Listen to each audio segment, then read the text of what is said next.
Magandang araw mga kasubaybay. Sa video na ito, ipapakita ko sa inyo kung paano ang paggawa ng flatbread pizza. Ayan. Ito yung ating dough. So, i-rolling pin lang natin ng dahan-dahan upang di masira o mabutas yung dough kasi yung dough natin ditong ginagamit ay manipis lang. I-shape lang natin itong parang pa-oblong. Ayan. Meron din tayong screen para sa guide kung gaano kalaki at kahaba yung dough na ating gagamitin.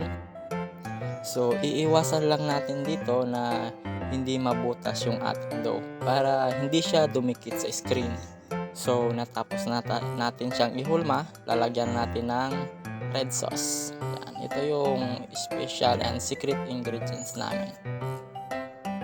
Siyempre, may tamang sukat din ito kung gaano kadami yung ilalagay natin sa ating flatbread. Ayan, ikalat lang natin ng dahan-dahan, ayan, para malinis tingnan. Huwag natin masyadong ilalapit doon sa gilid ng dough. Dalawang uri pala ng cheese yung ginagamit namin dito. Yung isang cheese, yung medyo maalat.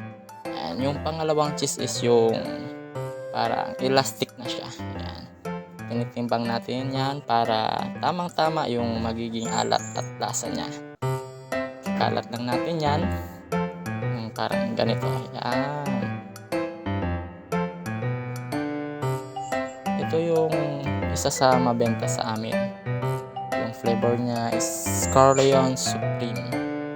Kung sa madaling salita, ito yung overload. Tinatawag namin siyang Supreme kasi super dami talaga ng toppings niya, ng beef, bacon, meron siyang Italian, gano'n. Meron din siyang gulay tulad ng onion, bell pepper, and tomato.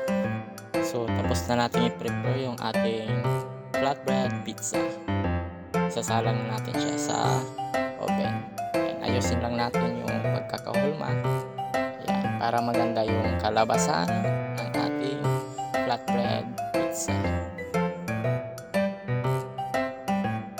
Please like and share our videos. Thank you.